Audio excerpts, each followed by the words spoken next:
और इस crazy movie को लेकर खास बात तो ये है कि ये उन्हीं लेजेंड एक्टर की मूवी है जिन्होंने इससे पहले तुम्बाड़ मूवी बनाई थी, यानी कि एक्टर सोहम शाह। परिवार उसे ऑपरेशन के लिए लाया था। अस्पताल में बहुत सारे मरीज थे, इसलिए बच्चे का इलाज मुश्किल था। फिर भी अस्पताल के मालिक ने बच्चे को भर्ती कर लिया और अभिमन्यु पर दबाव डाला कि वो उसका ऑपरेशन करें ताकि वे बच्चे के परिवार से ज्यादा पैसे ले सकें। उस समय अभिमन्यु को ड्रग्स की आदत थी। ऑपरेशन के दिन भी उन्होंने बहुत ड्रग्स ली थी, जिसकी वजह से उनकी लापरवाही के कारण बच्चे की मौत हो गई। बच्चे के परिवार ने अभिमन्यु पर केस कर दिया और मौत का मुआवजा मांगा। कोर्ट ने फैसला सुनाया कि अभिमन्यु को बच्चे के परिवार और तुरंत अपनी पत्नी को फोन करते हैं। कहानी में पता चलता है कि अभिमन्यु का अपनी पत्नी से कई साल पहले तलाक हो चुका है और उनकी 21 साल की बेटी वेदिका उनके साथ नहीं रहती। वेदिका को डाउन सिंड्रोम नामक बीमारी है, जो एक दुर्लभ स्थिति है जिसमें बच्चा शारीरिक और मानसिक रूप से सामान्य बच्चों से अलग होता है। डाउन सिंड्रोम वाले बच्चे का शरीर अलग दिखता है और उसका दिमाग भी कमजोर होता है।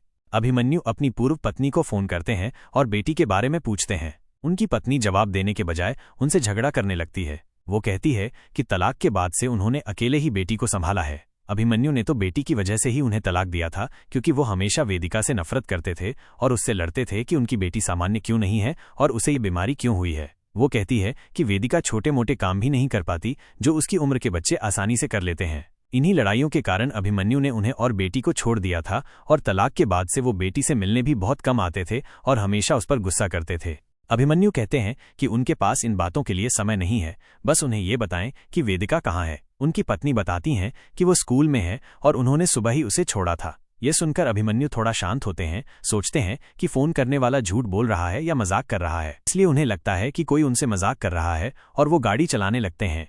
लेकिन 20 मिनट बाद किडनैपर फिर से फोन करता है और अपनी लोकेशन भेजकर कहता है कि उसके पास 1 घंटा है। अगर अभिमन्यु को अपनी बेटी प्यारी है तो 5 करोड़ लेकर उस जगह पर आ जाए, वरना उनकी बेटी नहीं बचेगी। अब उन्हें उसका चेहरा याद नहीं आ रहा। किडनैपर वीडियो कॉल करता है। अभिमन्यु कॉल उठाते ही देखते हैं कि किडनैपर ने सच में उनकी बेटी को किडनैप किया हुआ है। वेदिका रस्सियों से बंधी हुई है और बेहोश है। यह देखकर अभिमन्यु को विश्वास हो जाता है कि उनकी बेटी का अपहरण हो गया है। किडनैपर कहता है कि उनके पास सिर्फ 1 घंटा है, जल्दी से बताई हुई जगह पर आएं और 5 करोड़ देकर बेटी को ले जाएं, वरना उनकी बेटी नहीं बचेगी, और फिर फोन काट देता है। अभिमन्यु बहुत परेशान और उलझन में पड़ जाते हैं। उनके पास बेटी को बचाने के लिए 5 करोड़ तो हैं, लेकिन उन्हें वही 5 करोड़ केस निपटाने के लिए भी देने हैं। उन्हें समझ नहीं आ रहा कि क्या करें। अगर वे किडनैपर के पास नहीं गए और पैसे केस के लिए दे दिए तो किडनैपर उनकी बेटी को मार देगा, लेकिन अगर उन्होंने पैसे किडनैपर को दे दिए तो बेटी की जान तो बच जाएगी, लेकिन उन्हें जेल जाना पड़ेगा।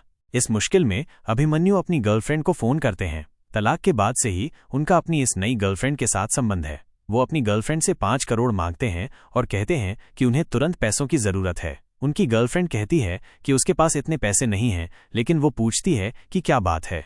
अभिमन्यु उसे सब कुछ बताते हैं। उनकी गर्लफ्रेंड कहती उसी समय। और सबसे बड़ी बात यह है कि किडनैपर ने भी पूरे 5 करोड़ मांगे, इसलिए उसे लगता है कि ये कोई जाल है जिसमें उन्हें फंसाया जा रहा है। अपनी गर्लफ्रेंड की बातें सुनकर अभिमन्यु को भी शक होता है। वो कहते हैं कि शायद वो बिल्कुल सही कह रही है, क्योंकि उन्हें याद है कि उन्होंने किडनैपर की आवाज पहले भी सुनी है और वे उससे कई बार मिल चुके हैं। उनकी गर्लफ्रेंड कहती है कि शायद ये सब उस 12 साल के बच्चे का परिवार कर रहा है, जिसकी जान उनके ऑपरेशन के दौरान चली गई थी। हो सकता है कि वे झूठे अपहरण के जरिए उनसे 5 करोड़ ले लें और कोर्ट में ये भी साबित कर दें कि उन्होंने पैसे नहीं दिए हैं ताकि उन्हें जेल जाना पड़े। या शायद ये सब उनकी पूर्व पत्नी कर रही हो, क्योंकि वो उनसे बहुत नफरत करती है, इसलिए उन्हें लूटना उसके लिए कोई बड़ी बात नहीं है। यह की सहपाठियों की तस्वीर दिखती है। तस्वीर में वेदिका के सभी सहपाठी और उनका टीचर भी है। वेदिका के टीचर को देखते ही अभिमन्यु को याद आता है कि जिस किडनैपर ने उन्हें पैसों के लिए फोन किया था, उसकी आवाज वेदिका के टीचर जैसी है। इसलिए शायद किडनैपर और कोई नहीं बल्कि वेदिका का टीचर ही है। लेकिन वेदिका का टीचर उससे बहुत प्यार करता है और स्कूल में उसका बहुत ख्याल रखता है, इसलिए अभिमन्यु को समझ नहीं आ रहा कि टीचर ने ऐसा क्यों किया। फिर वो सोचते हैं कि शायद उसने ये सब उनकी पत्नी के कहने पर किया होगा, क्योंकि उनकी पूर्व पत्नी ने उसे पैसों का लालच से किडनैपर के पास जाए और उसे छुड़ा कर लाए। यह सुनकर अभिमन्यु अपनी पूर्व पत्नी से कहते हैं कि वो नाटक कर रही है और वो जान चुके हैं कि उनकी बेटी का अपहरण किसने किया है। उसका अपहरण उसके टीचर ने किया है और वो ये भी जानते हैं कि वो उसके साथ मिली हुई है। लेकिन अभिमन्यु की बात सुनकर उनकी पूर्व पत्नी कहती है कि वो अपनी बेटी की कसम खाती है वो उसके साथ नहीं मिली हुई और उसे इस अपहरण के बारे में कुछ नहीं पता। अगर अभिमन्यु उसकी मदद नहीं करेंगे तो वो पुलिस के पास जा रही है। पुलिस की बात सुनकर अभिमन्यु उसे रोक देते हैं और कहते हैं कि अगर उसने पुलिस की मदद ली और किडनैपर को इस बारे में पता चला तो वो वेदिका को मार सकता है। इसके साथ ही वो अपनी पूर्व पत्नी पर विश्वास करते हैं और समझ जाते हैं कि शायद उनकी बेटी के अपहरण में सिर्फ उसके टीचर का ही हाथ है। फिर अभिमन्यु फैसला करते हैं कि वो सीधे टीचर की बताई हुई जगह पर जाएंगे और वहां जाकर उसे 5 करोड़ देकर अपनी बेटी की जान बचाएंगे। इसके लिए वो 1 घंटे का टाइमर लगाते हैं और जल्दी से गाड़ी चलाकर उस जगह पर निकल जाते हैं। रास्ते में उन्हें बहुत सारी परेशानियां मिलती हैं, जैसे ट्रैफिक, खराब सड़कें और बड़े बड़े गड्ढे, लेकिन वो कहीं नहीं रुकते और तेजी से गाड़ी चलाते जाते हैं। रास्ते में उनकी गाड़ी एक बार पंचर भी हो जाती है, लेकिन फिर भी वो जल्दी से पंचर ठीक करते हैं, टायर बदलते हैं और बिना रुके जल्दी से उस जगह पर पहुंचते हैं। अभिमन्यु वैसा ही करते हैं। वो सुरंग के पास जाकर उसमें पैसे डाल देते हैं और वहां से गाड़ी चलाकर अपनी बेटी के पास जाते हैं। लेकिन 100-200 मीटर गाड़ी चलाने के बाद उन्हें पता चलता है कि उनकी गाड़ी बंद हो गई है क्योंकि उसमें पेट्रोल खत्म हो गया है। अब क्योंकि समय बहुत कम है, इसलिए वो जल्दी से पैदल निकलते हैं और भागते हुए अपनी बेटी को बचाने जाते हैं। लेकिन रास्ते में वो एक कंस्ट्रक्शन की गाड़ी से टकरा जाते हैं, जिससे उन्हें बहुत चोट लगती है। उनके शरीर और लंगड़ाते हुए अपनी बेटी के पास जाते हैं। 1 किलोमीटर चलने के बाद वो देखते हैं कि उनके सामने बहुत सारे बोरे पड़े हैं। उन्हें लगता है कि शायद उनमें से किसी एक बोरे में उनकी बेटी है, इसलिए वो जल्दी से सारे बोरे खोलने लगते हैं। बोरे खोलने के बाद उन्हें एक बोरे के अंदर से वही पैसों का बैग मिलता है जो 5 करोड़ का बैग उन्होंने सुरंग में डाला था। उन्हें समझ नहीं आता, फिर से फोन आता है। फोन उठाकर अभिमन्यु गुस्से में कहते हैं कि ये सब मजाक बंद करो और बताओ कि उनकी बेटी कहाँ है। लेकिन उसी समय फोन से उनकी बेटी की आवाज आती है, जो अभिमन्यु से कहती है कि पापा, मैं आपकी बेटी वेदिका हूँ। वेदिका की बात सुनकर अभिमन्यु कहते हैं कि वो उसे बचाने आए हैं और पूछते हैं कि वो कहाँ है। वो अभी उसे लेने आ रहे हैं। लेकिन वेदिका कहती है कि पापा, मुझे आपको एक बात बतानी है और मैं चाहती हूं कि बात सुनकर आप मुझ पर गुस्सा न करें। फिर वेदिका अभिमन्यु को बात बताना शुरू करती है और कहती है कि असल में उसके टीचर ने उसका कोई अपहरण नहीं किया था। यह असल में एक झूठा अपहरण था जो उसने अपने स्कूल टीचर के साथ मिलकर किया था।